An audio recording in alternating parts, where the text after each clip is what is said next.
pueden ser reguladas. En el caso de la insulina es regulada, depende de la concentración de glucosa que hay en sangre. Pero hay algunas expresiones conflictivas. Por ejemplo, las secreciones de mucus, ya sea de tu boca, del estómago, del intestino, tienen una secreción constante normal. Y cuando hay agresión o cuando hay consumo de alimentos, se secreta más mucus de lo normal. Entonces, si tú te haces una herida, a veces el cuerpo responde botando un poco más de mucus, ¿no? Como que dice, para evitar más agresión. Y también hay vías de ingreso. Las vías de ingreso se llaman endocitosis. Esto también vamos a explorar un poco. La endocitosis trata de mantener vesículas en este espacio, casi no es que lo lleva hasta adentro, ¿no? Hasta el núcleo. Se forma un círculo vicioso al cual le llaman formación de endosomas centrales. Y algunos de esos endosomas pueden elegir el camino de la venganza y convertirse en lisosomas. Entonces, ya es un lisosoma porque es muy potente, ¿no? Es una vesícula que tiene adentro ácidos, enzimas que pueden digerir, ¿no? Y digerir. Entonces, tenemos vías secretorias y vías endocitorias. Las vías secretorias pueden ser constitutivas o reguladas, ¿no? Y las vías endocíticas, principalmente la vía temprana, donde las endosomas están dando vueltas ahí en el espacio. Pues veamos un poco la estructura, ¿no? Ustedes ya vieron el núcleo, ya saben que ahí está la cromatina, todas sus informaciones, y ahí va a llegar a los mensajeros, se encuentra con todo el registro plasmático rugoso, ¿no? Porque ahí se va a formar la proteína y también va a tener modificaciones. Pero esta estructura es una tubular que no tiene ribosomas, que prácticamente solo tiene ¿qué? Vehículos. Y ahí se tienen otras funciones, ¿no? Como ya comentaron, detoxificación, síntesis de lípidos. Entonces, el ISO es muy interesante porque ahí se fabrican los lípidos que se constituye la membrana del reticulo endoplasmático también. Entonces, ellos fabrican su propia membrana. Si ustedes recuerdan que la membrana es colesterol, un montón de fosfolípidos y proteínas y algunas otras sustancias más. Es prácticamente donde se fabrican las membranas en todo el sistema del reticulo endoplasmático, tanto liso como rugoso. Y esa membrana que se fabrica ahí le envían constantemente a la plasmática. O sea, la membrana externa de la membrana plasmática está constituida por lo que se fabrica ahí. Cada vez que se envía una vesícula, esa vesícula es un poco de membrana para reparar la membrana que está un poco gastada en la parte externa. ¿Sí me dejan entender? No. Pero bueno, obviamente este es un dibujo muy bonito, pero cuando los biólogos lo estudiaron así viendo endoscopía electrónica. Y la endoscopía electrónica de transición. Entonces ahí los biólogos se vuelven muy imaginativos y muy creativos y dicen, yo creo que esta cosa debe ser una mitocondria. Resulta que usted conoce los mitocondrias. No sé cómo lo miran, ¿no? Pero ahí, para ellos son mitocondrias. Ahora, ¿dónde está el reticulo endoplasmático rugoso? Este proceso de acá, que tiene como unos puntitos, es el retículo endoplasmático rugoso. Entonces ustedes vean de acá también y de acá también. ¿Y el listo dónde está? Toda esa área es retículo endoplasmático liso. Según los biólogos. Da la impresión, pero esta imagen ya está bien clasificada. Entonces, esta es una estructura con microscopía electrónica de transición de liso, rugoso y rugoso. Cosa de Golgi. El aparato de Golgi. Ustedes recuerdan que el aparato de Golgi tiene partes. Una zona cis o una cara cis, una parte intermedia y la cara más externa, más pegada a la membrana plasmática, que es la cara sana. Cuando una proteína está formando el núcleo y está saliendo por el retículo plasmático rugoso, ¿a qué cara va? O sea, por acá vienen y se van a la cara cis. De la cara cis sufren algunas modificaciones y van escalando a la cara intermedia o a la parte intermedia y luego a la cara trans. Una vez que están en la zona trans, recién ya son transportados hacia el cielo. Así de simple, para no complicarnos la vida. Sí, intermedio y trans. cómo lo ven en microscopía electrónica? A veces se ve en microscopía electrónica una célula real con su portal de voz. Ahora ustedes dirán, ¿y cómo sé cuál es la zona física y cuál es la zona trans? Dependiendo de la cara que mira el núcleo y de la cara que mira a la membrana.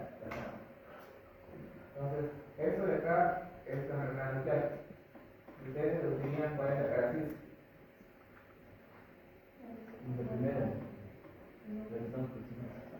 Entonces, por ahí está la cara así, y por acá ya está la cara trans, ¿no? Que va para la membrana.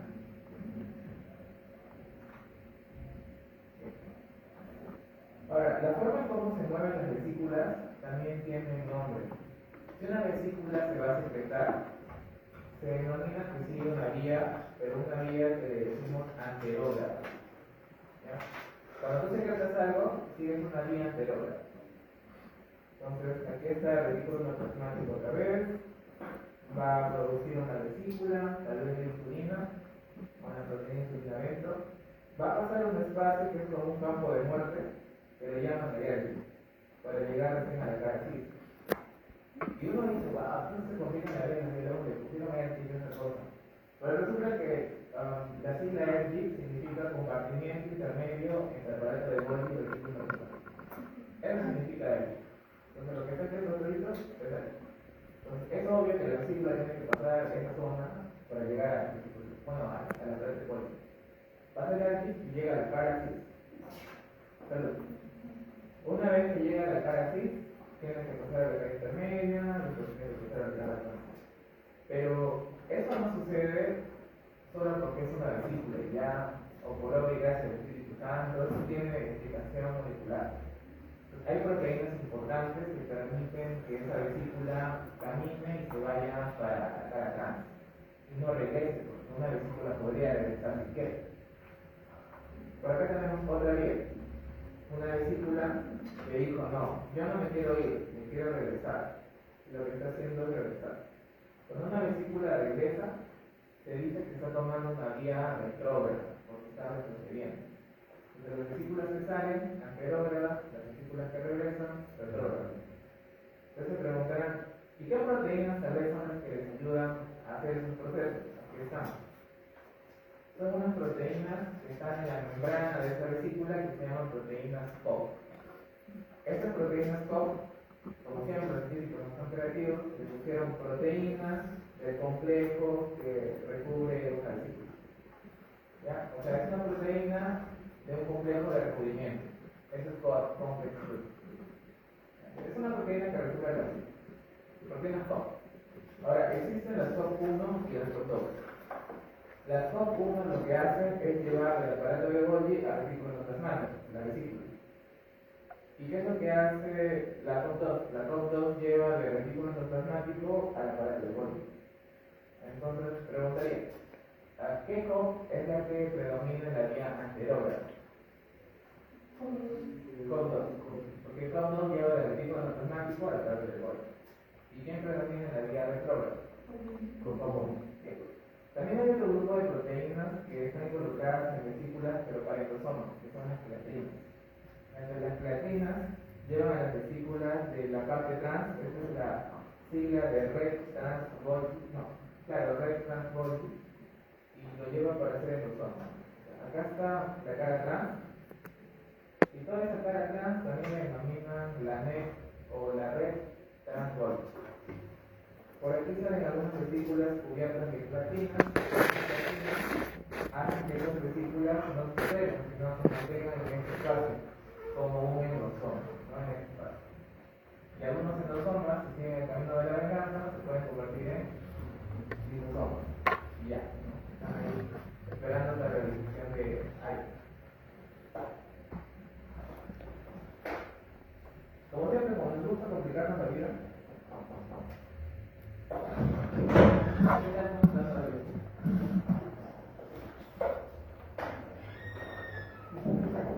resulta importante, solo para realizar, entender cómo se forma una vesícula en la vía anterógrada.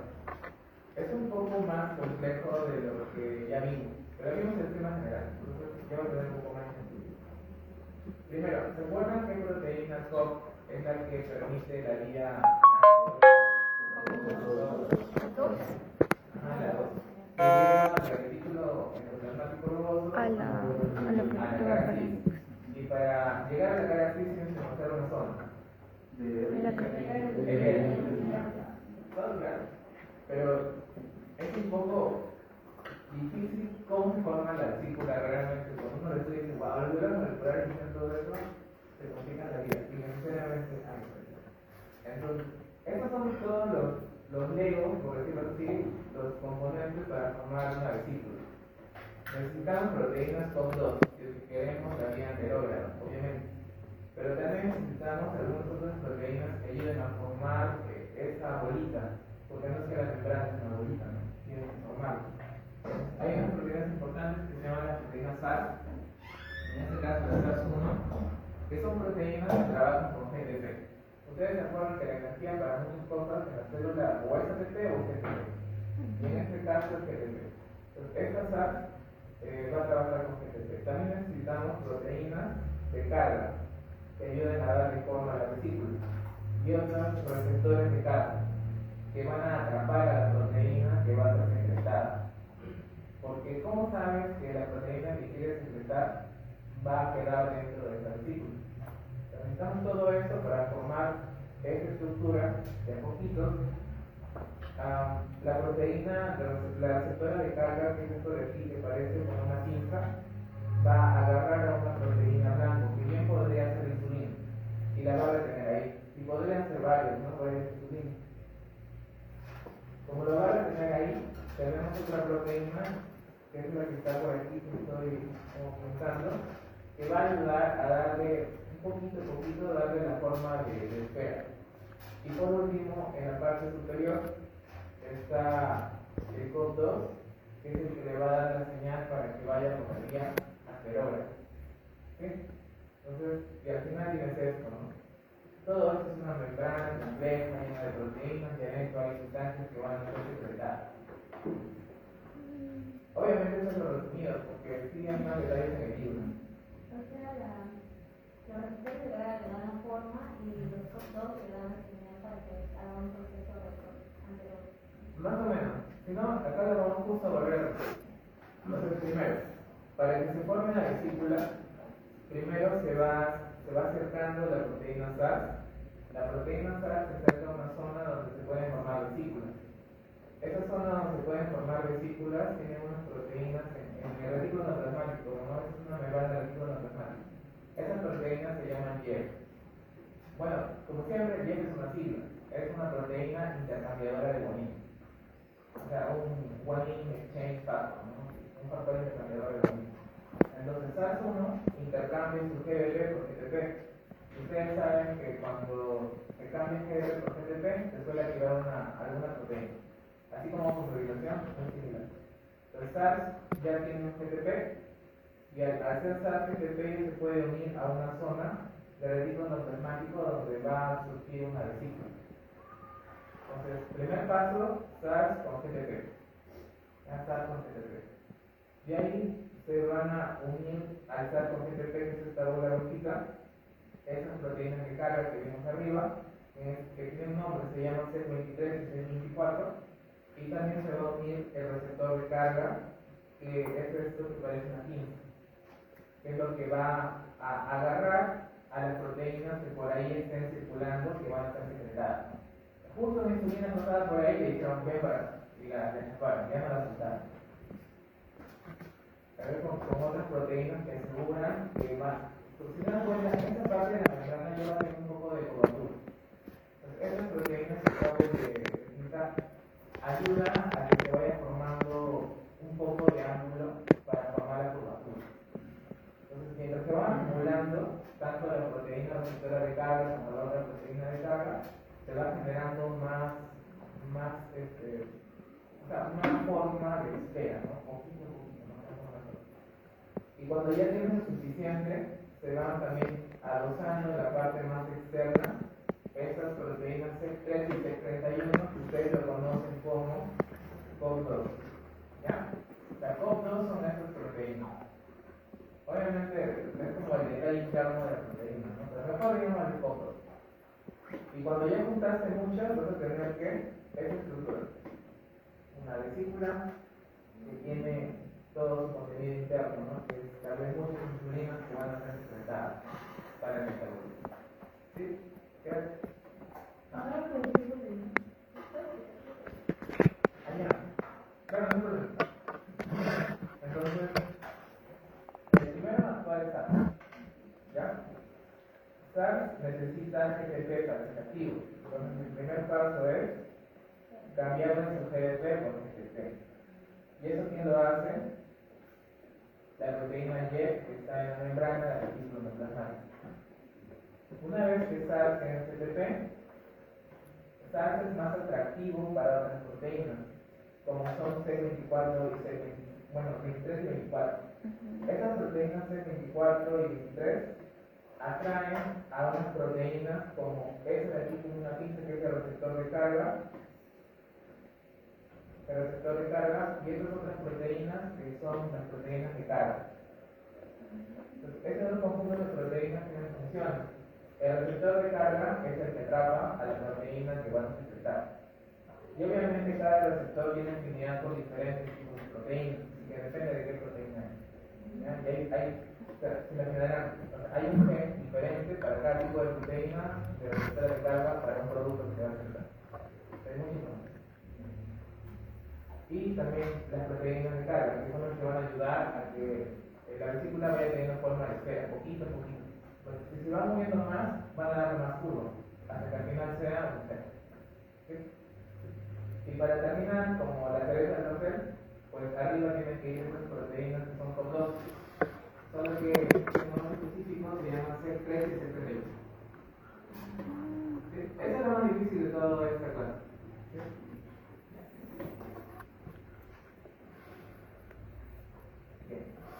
Bueno, en sí esto es solo para que vean lo interesante que son las proteínas, el recubrimiento de membrana, no va a venir en el examen, ¿no? Pero es solo para que vean en perspectiva, ¿no? Porque, miren, las proteínas de membrana tienen ese tipo de recubrimiento en la vesícula renal, ¿no? Y dependiendo de cuál sea, ¿no? Por ejemplo, estas son las creatinas, estas son las proteínas de creatinas, y recubren con una geometría que es muy interesante. O sea, algunos se sorprenden mucho de estudiar la geometría, que realmente es un balón, pero esa forma le permite tener justamente el comportamiento que tiene dentro de la célula. Y en el caso de COP2, ¿se acuerdan que COP2 está conformado por dos proteínas, C13 y C31? Eso va a formar una estructura, ¿no? Que va terminando en esto. Y esta forma es la que le permite moverse de manera antirógrada. Entonces, ven ustedes que los que tienen vías más retrógradas que se quedan dentro de la célula tienen formas parecidas, ¿no? Como el caso de COP1, todo uno era para la vía retrógrada, ¿no? Y también platinas no es que se va afuera, ¿no? Se queda dentro de la célula. También tiene una forma un poco similar. Es más, a los biólogos le pusieron un nombre a esta forma que tiene la platina, le llaman disquirión. Creo que es por un término en latín o en griego, ¿no? Se llaman disquirión, ¿no? Figura de la biología, pero bueno, no van a ir en eso. Entonces vamos a lo que sigue en el examen. Tú ya tienes la vesícula formada. La vesícula ya se va a secretar. En este caso, digamos que es la insulina. La insulina, para poder ser secretada, ya está en la parte trans del aparato de Golgi. ¿A dónde tiene que ir? O sea, ya está en la cara trans del aparato de Golgi. ¿Y la insulina se tiene que quedar o tiene que salir? A la sangre. Tiene que salir, pero para salir tiene que llegar a dónde? A la membrana. Cuando llega a la membrana, el contenido se tiene que liberar. Pero si la vesícula no llega a la membrana, nunca se libera el contenido y tu glucosa aumenta y sigue aumentando y nada, nadie lo pasa. Entonces, para que esta vesícula pueda llegar a la membrana necesita dos juegos de proteínas importantes, que son muy importantes para la siguiente semana y las clases que van a venir, que tienen que ver un poco con neurotransmisores.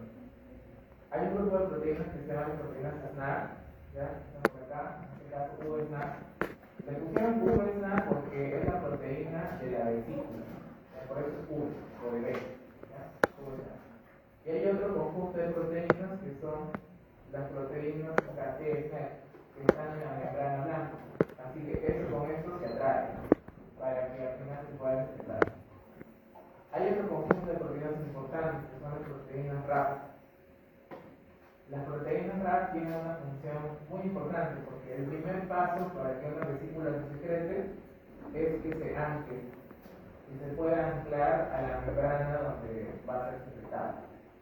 Entonces ustedes pueden imaginarse, las vesículas están así nadando, y para que se pegue a la membrana tienen que engancharse con algo.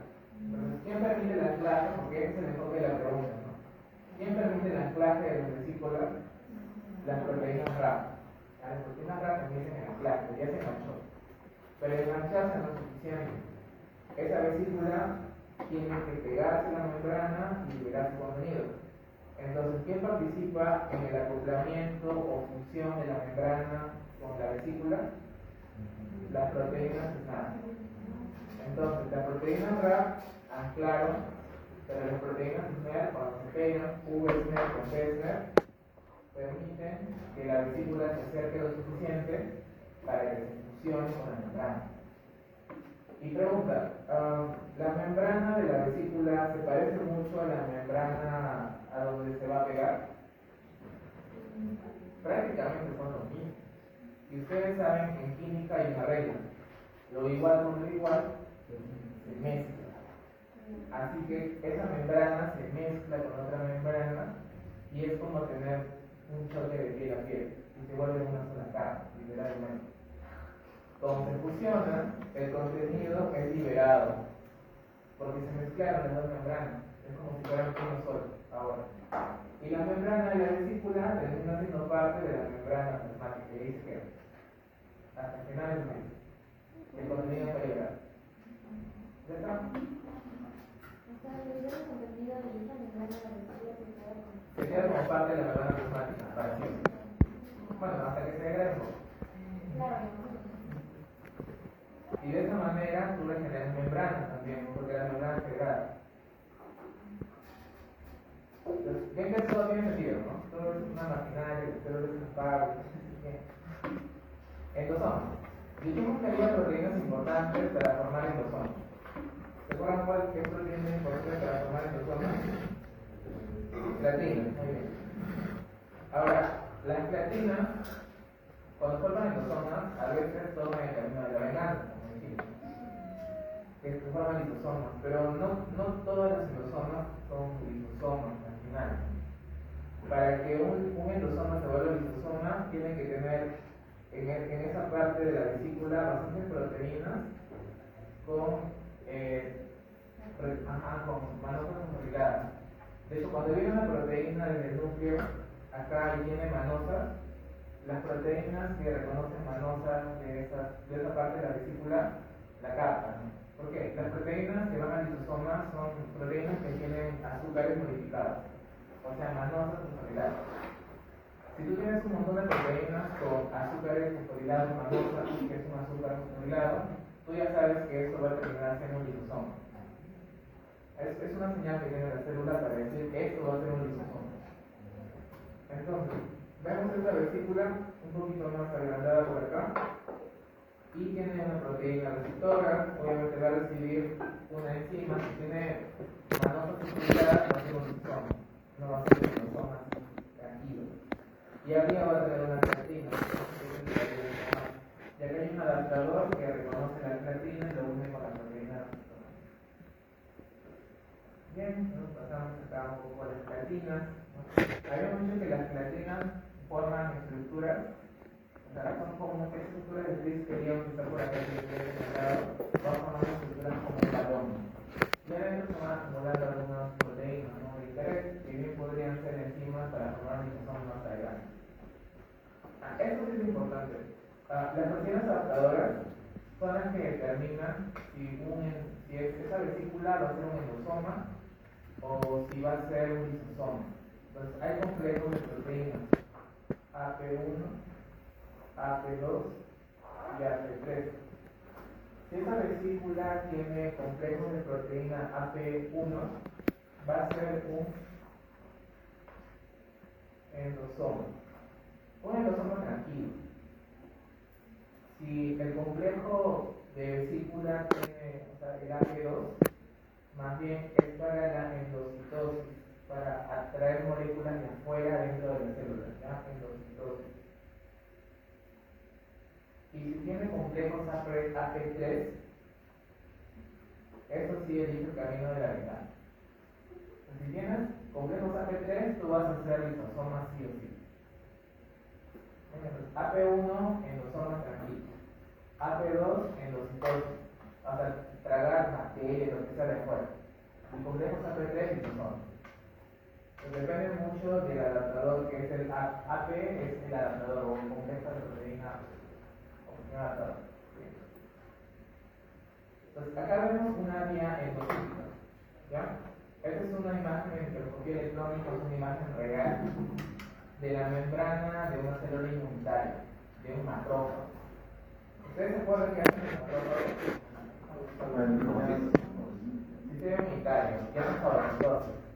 Si por ahí hay una pequeña bacteria deambulando, justo está por ahí y encuentra un macrófago, y el macrófago le dice: mira, acá tengo dulces para ti.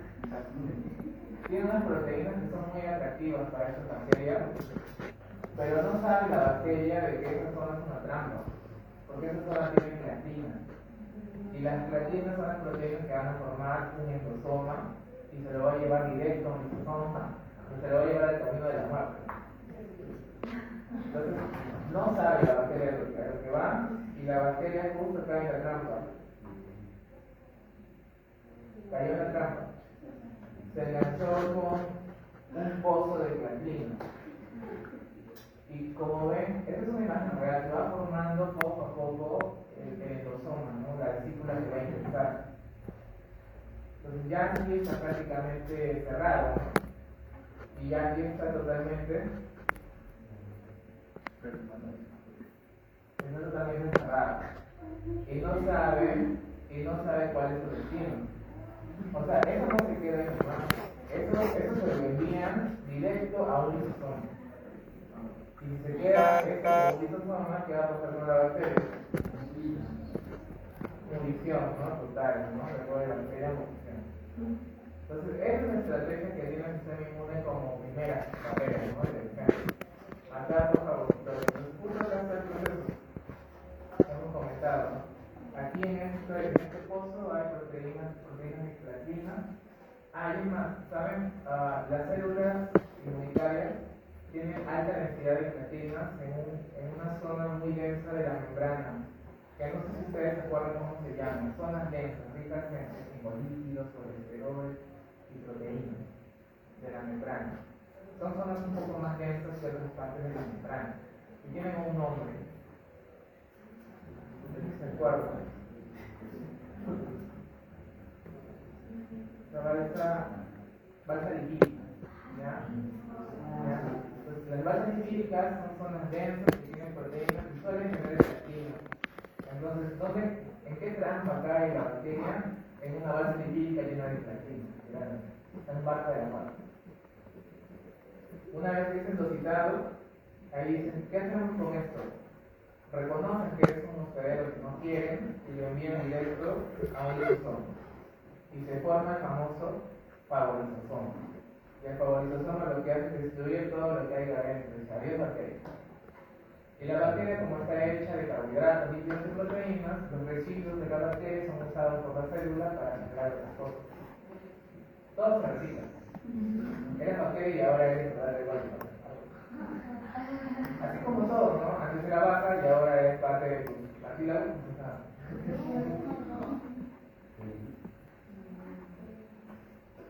Ahora te cuentas que están llamando. Pero eso más o menos es un recambio de casi todas tus moléculas 2 años.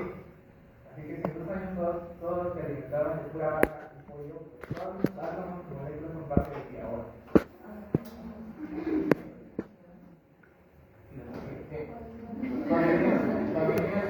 ¿Qué es los lisosomas? Los lisosomas tienen un montón de enzimas, literalmente son gramos, son gramos menores. Tienen todas las enzimas para degradar prácticamente cualquier cosa. Degradan nucleótidos, carbohidratos, lípidos, proteínas. Si un organismo bajan desde hasta el último molécula. Y también se sabe que existen enfermedades por tener lisosomas enfermos, porque los lisosomas son muy importantes para degradar la basura que no pueden consumir las células. Aquí hay una imagen de microscopía de los lisosomas. Es un gran reciclador. Algunos le llaman también el estómago de la célula, que realiza la parte del sistema digestivo, pero es más un reciclador. Y es un reciclador que trabaja con mucho ácido. El pH interno de un lisosoma puede alcanzar pH de 4.6, lo cual es ácido, ¿no? Tal vez no es el más ácido de todos, pero sí es ácido. Quiere decir que sus proteínas están adaptadas a trabajar en el ácido. Son proteínas muy especiales del lisosoma. Hay un fenómeno que también les quería comentar, en los cuales los lisosomas son muy importantes. Como dijimos, son recicladores. Cuando viene alguna bacteria, la matan, si hay alguna basurita en la célula, lo tratan de destruir, algún desecho metabólico, pero también cuando tus organelas están viejas, o tus órganos están viejos, también se los comen. Ese fenómeno se llama autofagia. Y de hecho, la autofagia ha tenido un gran impacto en estos últimos años por temas de entender su relación con la salud y algunos problemas algunas enfermedades. Se ha visto que las personas con enfermedades neurodegenerativas, ya sea Alzheimer, demencia, Parkinson, incluso cáncer, ¿no? Otros trastornos, se acumula mucha basura celular, o sea, órganos viejos, sistema metabólico, y la célula no tiene la capacidad de eliminar la basura. Es como si tu casa estuviera llena de basura, pero por culpa de otros. Y no pasar el reciclador de basura nunca por tu casa. Y al final tu barrio y tu casa se van a llenar de mucha basura. Y eso te va a causar problemas. A la célula le estresa mucho la basura celular, tanto que la puede matar. Se ha visto que eso está muy relacionado con cánceres y enfermedades neurodegenerativas, las que ya comenté.